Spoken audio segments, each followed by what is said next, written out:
Hoy queremos hablarte de esto, de los dones o de los carismas.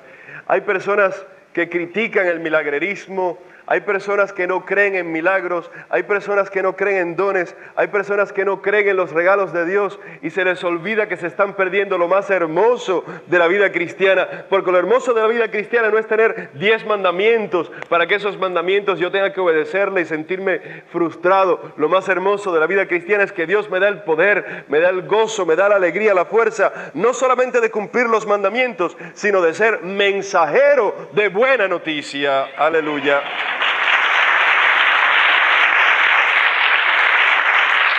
Qué feo es cuando los sacerdotes entramos a un hospital y parece que llega un ave de mal agüero. Yo he llegado a hospitales donde la gente me dice, no, aquí no necesitamos cura. He llegado a hospitales donde el enfermo se asusta cuando me ve. He llegado a lugares donde la gente no quiere recibirme porque piensa que junto con el sacerdote o junto con el cristiano entra la muerte, entra la desgracia o entra el problema. Y precisamente Jesucristo nos ha levantado del pecado y de la nada para convertirnos no solamente a los sacerdotes, sino a todos los creyentes en mensajeros de salvación, en mensajeros de buena noticia, en mensajeros de algo maravilloso. Yo he tenido la alegría de ver estos dos jóvenes que vinieron de Guatemala contando las grandes cosas que Dios hizo a través del ministerio de muchachos, no de 30 años, no de sacerdotes, no de monjitas, sino de jóvenes de 16 y 17 años. Aleluya.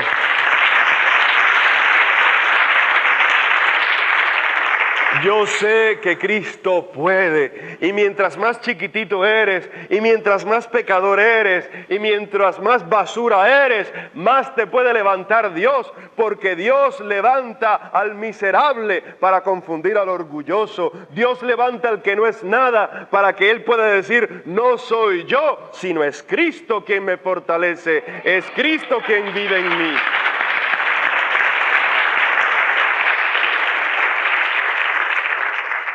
Dios regala sus dones, sus carismas para que el mundo crea, para que el mundo sepa que vale la pena vivir enamorados del único que tiene palabra de vida eterna y su nombre es Jesucristo.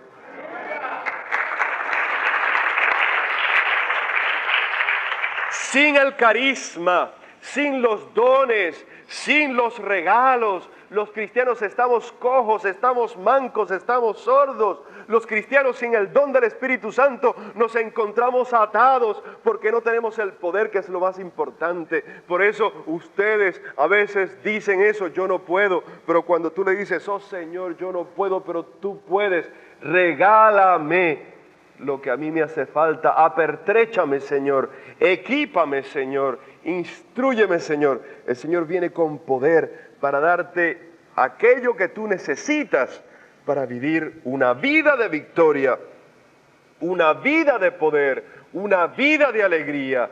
Dios no quiere tener hombres derrotados por la vida, amargados por la vida, deprimidos por la vida. Dios quiere tener hombres y mujeres sanos, victoriosos, gozosos, que vayan por el mundo como un ejército de buena noticia, como un ejército del Evangelio. Aleluya.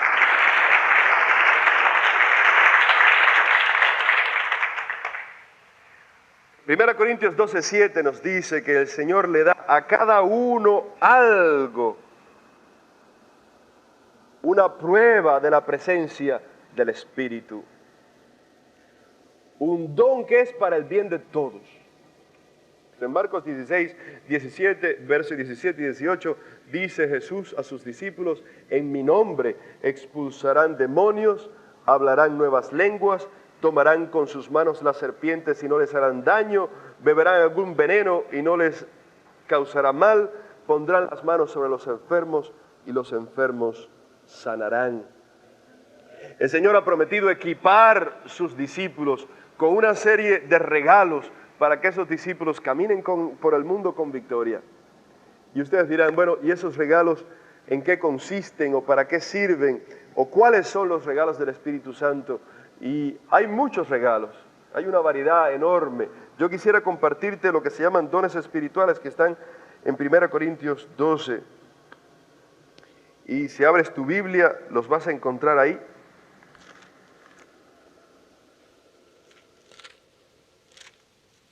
Primera Corintios 12, versículos 8 en adelante. Dice, por medio del Espíritu, a unos les concede el hablar con sabiduría. ¿Cuánta gente necia tenemos nosotros en las comunidades cristianas, tenemos en las iglesias? ¿Cuánta gente que habla tontería, que habla basura, que habla bobería? ¿Cuántas conversaciones en las escuelas jóvenes que no sirven para nada? ¿Cuántas tonterías que decimos? Y el Señor dice, la palabra de Dios regala el espíritu de sabiduría. ¿Qué es la sabiduría? Saber aquello que Dios conoce. El Señor te revela algo sobre ti mismo, sobre Él, sobre el mundo que tú no sabes, pero Él sabe. Y tú necesitas tener la sabiduría de Dios para poder moverte, para poder actuar, porque si no, vamos a actuar simplemente con nuestro conocimiento. Pero date cuenta lo que significaría que tu carro, en vez de arreglarlo un mecánico cualquiera, lo arreglara el que diseñó el carro. Si nosotros tenemos un aparato mecánico y ese aparato mecánico lo llevamos al que fabricó el aparato, ciertamente, si tú tienes un carro europeo, un carro que nadie conoce, y tú lo llevas a un mecánico cualquiera, ese carro no lo van a arreglar bien.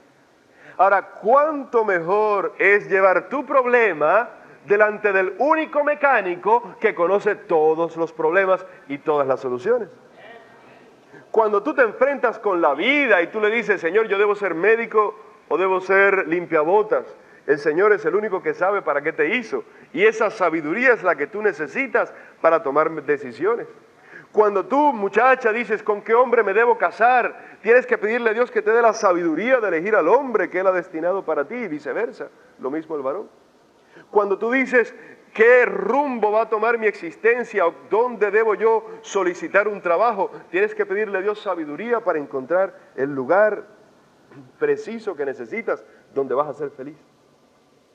Por eso la sabiduría es importantísima y para otros, dice la palabra de Dios, tienen profundo conocimiento que se les concede y este conocimiento tiene que ver con la capacidad que cada uno de nosotros puede aplicar la sabiduría de Dios.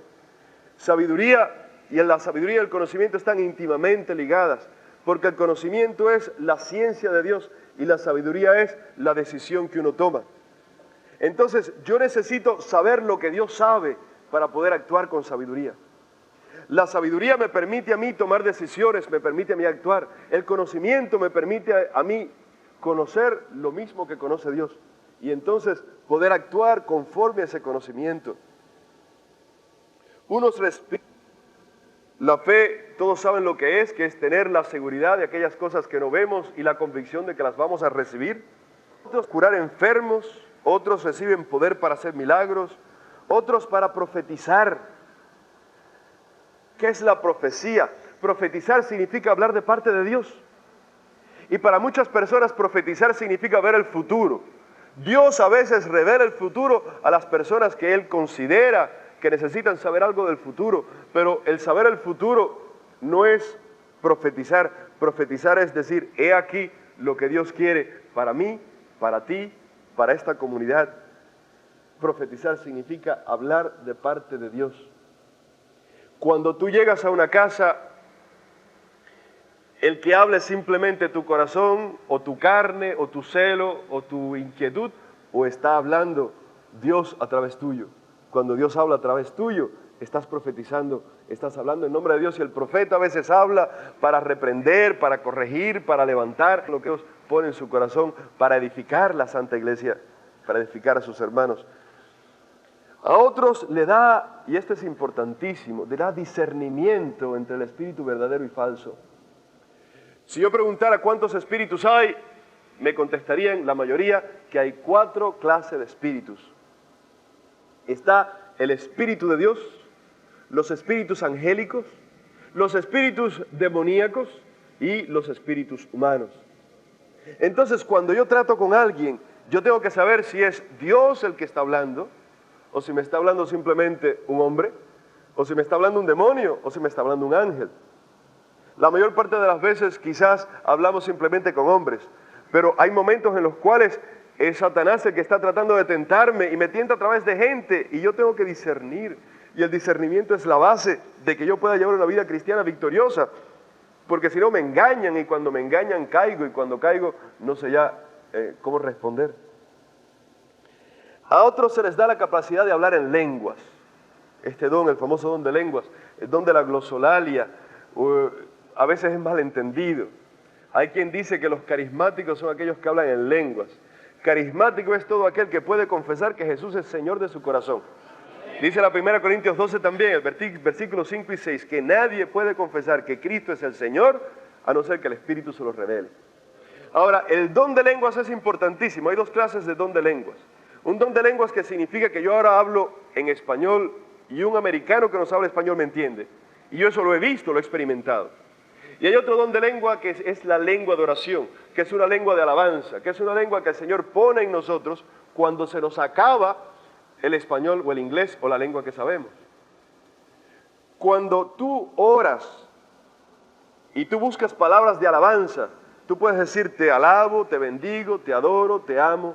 Sin embargo, llega un momento que ya no te quedan palabras. Ahí necesitas tu lengua de oración para poder seguir alabando a Dios. Y con Dios, el que se enamora de Dios, le pasa lo que le pasa a una mamá con su bebito.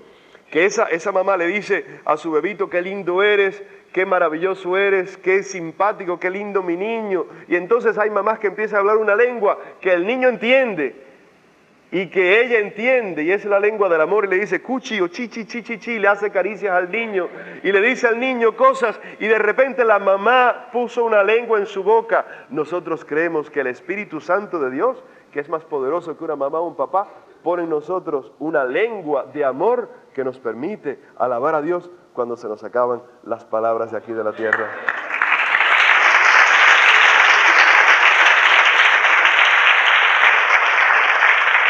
Y hay gente que dice, esa lengua no la entiendo. No le importa que usted no entienda la lengua, Dios la entiende y usted sabe que alaba a Dios. Porque hay otro don que es la interpretación de lenguas. Y hay quien habla en lenguas y sabe lo que dice, y hay quien sabe lo que dice el de al lado o el vecino. Por eso el regalo ese de la interpretación de lenguas es tan importante, porque hay muchos que pueden crecer gracias a eso. ¿Y estos dones para qué son? Estos dones son, y los muchos otros que hay en la Biblia, porque hay muchos más dones, la fortaleza, la templanza, el temor de Dios, etc. Todos esos dones, ¿para qué sirven? Sirve para bien tuyo y para edificación de la iglesia. El Señor, cuando sana, por ejemplo, sana a todos. Y hay 3 momentos en los cuales tú puedes ver tu sanidad. Por ejemplo, el hermano Eduardo, en un día se sanó de cáncer. Vio su sanación enseguida. Yo quisiera pedirle a cada uno de ustedes que tocara al hermano o la hermana que está al lado. Vamos a orar los unos por los otros y vamos a pedirle al Señor que los bañe con el regalo maravilloso de la presencia de su Espíritu. Oh Padre Celestial, yo te pido en el día de hoy que tú bendigas a esos hombres y mujeres, a esos jóvenes, Señor, que en el día de hoy están escuchando nuestro programa. Te pido, Señor, que derrames sobre ellos tus carismas y tus dones. Báñalos, Señor, en este instante con tu gracia. Donde haya odio, Señor, pon la paz. Donde haya división, pon la unidad. Donde haya tristeza, pon la alegría. Donde haya pecado, pon la santidad. Donde haya confusión, pon claridad. Donde haya frialdad, pon tu calor. Donde haya enfermedad, pon la salud. Donde haya cualquier tipo de resentimiento, trae tú la paz. Permite, oh Padre Santo, que en este instante sean tocados para que tu gracia se derrame abundantemente sobre ellos. Esto pedimos en el nombre de Cristo Jesús. Amén. Gracias, Señor. Yo quisiera leerte, tomado de la palabra de Dios, algo que sucedió, un episodio que sucedió hace miles de años, y sin embargo que para nosotros en el día de hoy es tan importante y tan trascendental como fue entonces, Cuando Salomón comienza a reinar, Salomón en oración recibió la palabra de Dios y el Señor le pregunta qué desea recibir de él, qué regalo quiere de él. Y entonces Salomón le dice, da pues a tu siervo, estamos en el Primera de Reyes capítulo 3, versículo 2, un corazón que escuche atento para que sepa juzgar a tu pueblo, para que sepa discernir entre el bien y el mal. Pues ¿quién podría juzgar a este pueblo tan honorable? Y pareció bien a los ojos del Señor que pidiera Salomón esto, y dijo Dios, porque pediste sabiduría y no pediste para ti muchos años, ni riquezas, ni la vida de tus enemigos, sino que pediste para ti sabiduría para atender al juicio. He aquí que te concederé todo lo que has pedido. Y Salomón, en la palabra de Dios se nos narra que fue un juez justo. Se nos narra que Salomón tuvo un reino, que Salomón fue un hombre que prosperó en la presencia de Dios Padre Todopoderoso.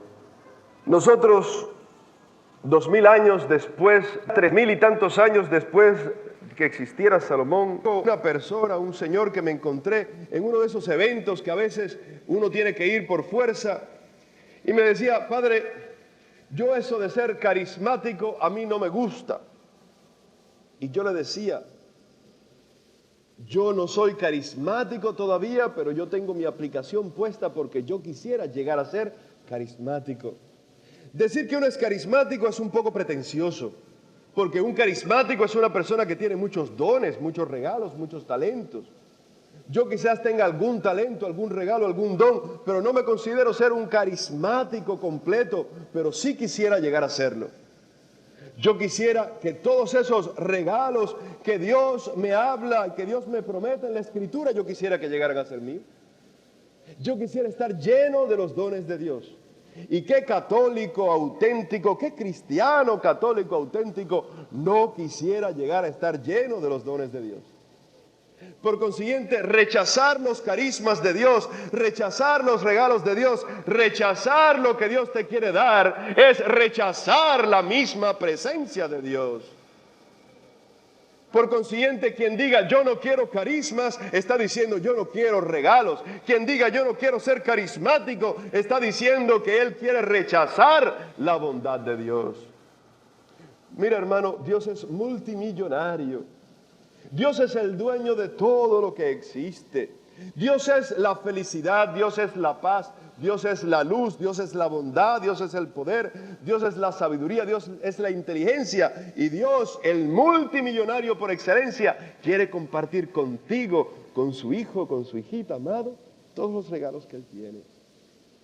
Cuando hablamos de ser carismático, no estoy hablando de que tengas que aplaudir en una celebración, no estoy hablando de que tengas que hacer ninguna cosa extraordinaria. Cuando hablamos de ser carismático, se dice, estamos hablando simplemente de pedirle a Dios que te dé sus dones, pedirle a Dios.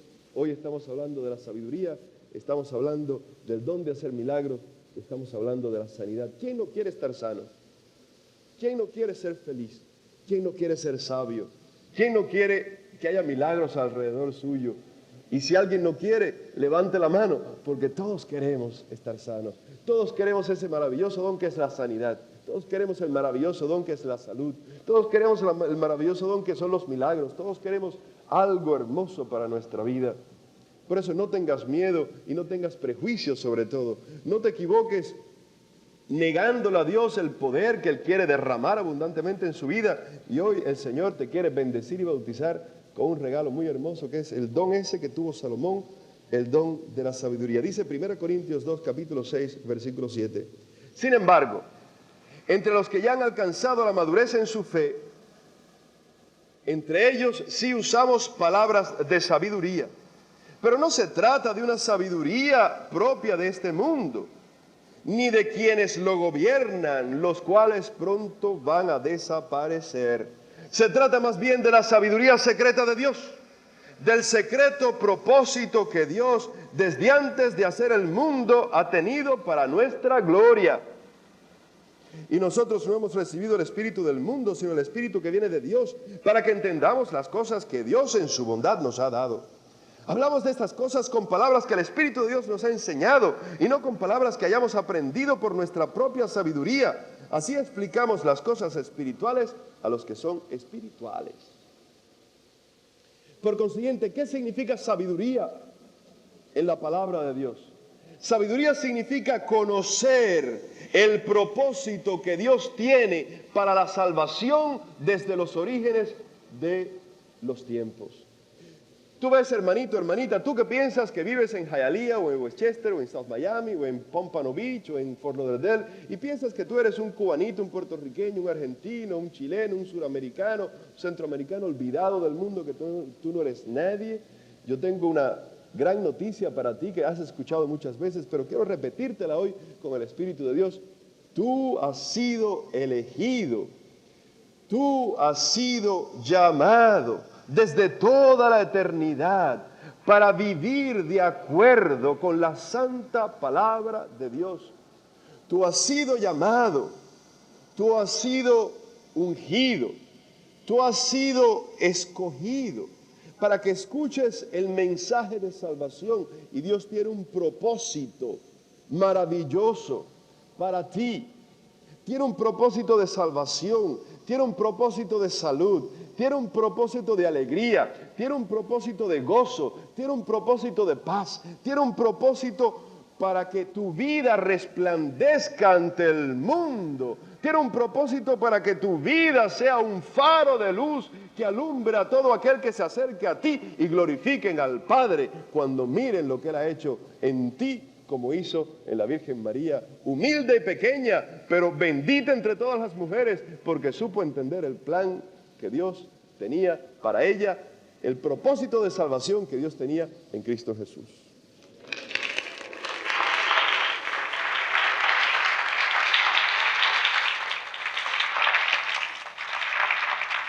Hay una sabiduría de este mundo. El mundo se encarga de enseñarte cosas como tanto tienes, tanto vales. La sabiduría del mundo significa que tú, si tienes un carro bueno y si tienes una mujer joven o un marido joven, si tu mujer es bien parecida y si tus nietos están sanos, si tú tienes mucho dinero, tú eres feliz. La sabiduría del mundo te dice que para ser feliz en esta vida tienes que ser joven, tienes que estar bien fuerte, tienes que tener todas las cosas que la gente rica tiene y entonces tú eres una persona maravillosa. La sabiduría de su vida la perderá y el que pierda la ganará.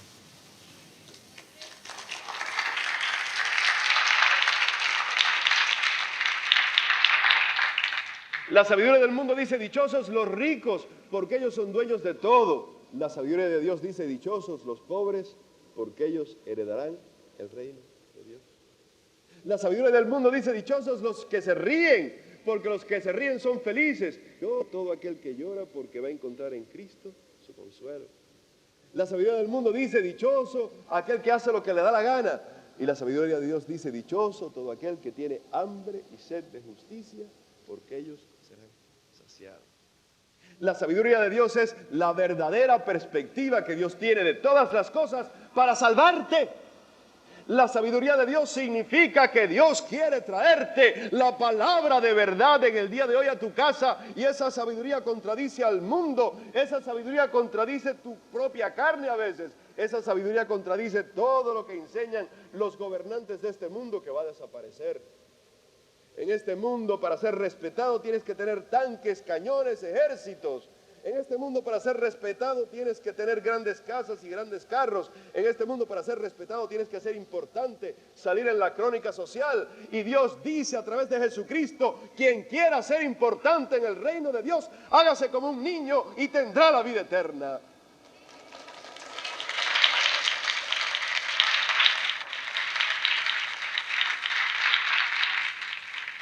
Él será el primero en el reino de Dios. Los niños son los primeros, los pobres son los primeros, los humildes son los primeros. Pero esta sabiduría divina, que es la que te permite entender la palabra y que es la que te permite entender el propósito de salvación de Dios, nunca la vas a tener a no ser que Dios te la pida. Yo he repetido muchas veces que para ser cristiano hace falta 3 conversiones. Y lo he dicho en los programas anteriormente y lo digo en la iglesia y lo repito muy a menudo. La primera conversión, que es la más fácil, que la hacemos los católicos cada vez que nos confesamos, es la conversión moral. Yo me arrepiento de mis pecados y trato de ser bueno. Pero la mayor parte de nosotros volvemos a caer y hacemos todo lo que hicimos desde que nos confesamos la última vez. Porque se nos olvida que la segunda conversión, la más importante, todas son importantes, pero la segunda conversión es la conversión del modo de pensar, que es que tengo que aprender a pensar como Dios. Para aprender a pensar como Dios, yo tengo que conocer la palabra de Dios, ponerla en mi cabeza y entonces pedirle a Dios sabiduría para que yo la entienda y conozca el propósito que tiene Dios para aplicar esta palabra a mi vida. Si no existe esa relación entre la palabra de Dios, mi corazón y mi vida, no hay auténtica sabiduría cristiana en mi existencia. Y entonces mi vida está guiada por la sabiduría de este mundo, que es una sabiduría falsa, porque, amadísimo hermano, lo cierto es que el que pone, dice la palabra de Dios, su confianza en los hombres, va a quedar defraudado. Hay de aquel que pone su confianza en el príncipe, en el gobernante. Hay de aquel que pone su confianza en este mundo, porque su alegría va a pasar y va a pasar quizás antes de que te lo esperes. Yo he visto tantas novias, tantos novios jóvenes con 14, 15, 16 años. He casado inclusive en momentos de equivocación porque creo que es un error casarse con menos de 19, 20 años, por lo menos. He visto gente casarse y decir, por fin encontré la persona en la cual voy a confiar, esta persona me va a hacer feliz. Y 2 años después, a veces 6 meses después, los veo infelices a los dos. Y tomaron esa equivocación, esa decisión equivocada, que es pensar que un ser humano te puede hacer feliz. No hay ningún ser humano que nos pueda hacer felices. Por hermosa que sea, por linda que sea, por bueno que sea, no te va a hacer feliz. Ese ser humano, Dios quizás lo pone en tu camino para que tú le des felicidad y para compartir la felicidad que Él te va a dar. Pero si tú pones tu felicidad en un ser humano, cada vez que ese ser peque o te trate mal, tú vas a ser infeliz. La felicidad no viene del hombre, la felicidad viene de Dios. Y la felicidad viene de Dios cuando tú sabes poner tu confianza en Dios. Por eso te lo revela la sabiduría divina. Porque nosotros queremos poner nuestra confianza en nuestra inteligencia, en nuestro dinero, en nuestra casa, en nuestros amigos, en nuestros planes. Y Dios permite enseñarnos, Dios permite que nosotros aprendamos a colocar nuestra confianza, a colocar nuestro corazón en sus cosas. Él nos da entonces eso que nosotros necesitamos, que es el modo de obrar de Dios y aplicar ese modo de obrar de Dios, el propósito de Dios. ¿Cuál es el propósito de Dios para mi vida? El verdadero propósito de Dios para mi familia y cómo eso se transforma en vida. Pidámosle en el día de hoy ese don al Señor, junto con estos otros dones tan maravillosos que nos habla la 1 Corintios capítulo 12, versículo 7 en adelante, y nos dice que el mismo Espíritu obra toda suerte de maravillas en los cristianos, y entre ellos obra el don de hacer milagros. Yo cuando era pequeñito estudié en el catecismo que el milagro es una suspensión de las leyes naturales por obra del poder de Dios y con el cual se manifiesta algo de la maravilla de Dios. Recuerdan que Josué, dice la palabra de Dios, paró el sol a través de la intercesión. Recuerdan que Moisés, golpeando la piedra, salió agua de la piedra. Recuerdan que Moisés, a través de su intercesión, partió el Mar Rojo y los judíos atravesaron a pie seco por el Mar Rojo. Todos estos son grandes milagros. Y dice el Señor que todo aquel que ora y todo aquel que tiene fe va a ver milagros. ¿Cuántas veces tú, católico, has pensado que para ver un milagro tienes que ir a un lugar lejano? Yo esto lo he repetido en los programas, tienes que ir a Fátima, a Lourdes. Y yo creo que hay milagros en Fátima y en Lourdes. Pero yo creo que los milagros no solamente los hay allá, milagros hay en todo lugar donde se alaba y se cree en la presencia maravillosa de Cristo Jesús, el milagroso, el Señor de los milagros.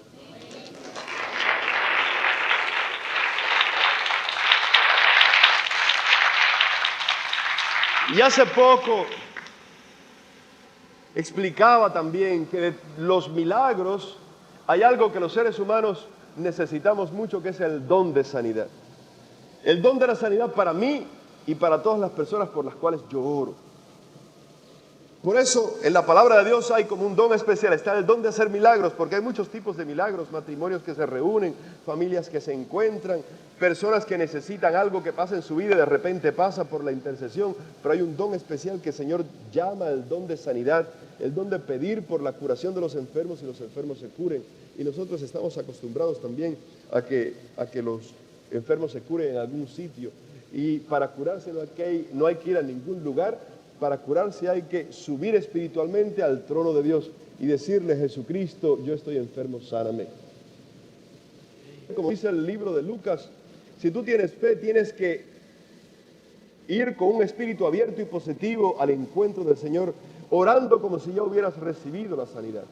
Dándole gracias al Señor, porque si tú tienes fe en Cristo Jesús, delante de los ojos del Señor ya estás sano. Estás sano por lo siguiente: si tú crees en Cristo Jesús y te has arrepentido de tus pecados, se has hecho a Cristo Jesús el Señor de tu vida, el Señor ya en fe te ha dado un regalo que es la salvación. La salvación significa lo siguiente: que tú vas a ser levantado entre los muertos para reinar siempre en la gloria.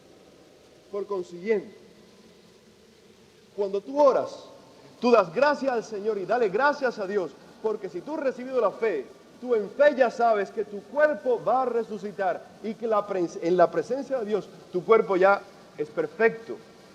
Y esa sanidad se manifiesta, a lo mejor inmediatamente teniendo un cuerpo saludable en este instante, a lo mejor mañana pasado, dentro de 3 días, pero ciertamente se va a manifestar el día de la resurrección. Por consiguiente, yo te invito a que hagas algo ahora junto conmigo, que a los que no tienen fe les parece absurdo, pero a los que conocen la sabiduría de Dios les parece algo maravilloso, que es que tú le vas a dar gracias a Dios porque ya estás sano en su presencia. Yo te invito en primer lugar a que aceptes a Jesucristo y repitas conmigo: Padre Celestial, en este momento me arrepiento de mis pecados y de todo el mal que he hecho, y confieso que Jesucristo es el Señor de mi vida. Ven, Jesús, a mi corazón. Yo te doy autoridad sobre todo lo que hago y sobre todo lo que tengo. Yo te quiero obedecer, Señor. Yo quiero ser tuyo, Señor. Dame un corazón nuevo. Dame una vida nueva. Jesús, mi Salvador. Y ahora extiende tu mano hacia el Señor y dile: Señor Jesús, sáname. Tú estás conmigo, sáname, Jesús. Y dile al Señor que tome esa parte de tu cuerpo, de tu matrimonio, de tu familia, de tus hijos que está enferma, y que en el día de hoy dile al Señor que te sane. Transforma todo mi ser, hazme digno de ti. Yo quiero ser dame, Señor, un cuerpo lleno de fuerzas y un espíritu vigoroso en tu presencia. Esto pedimos en el nombre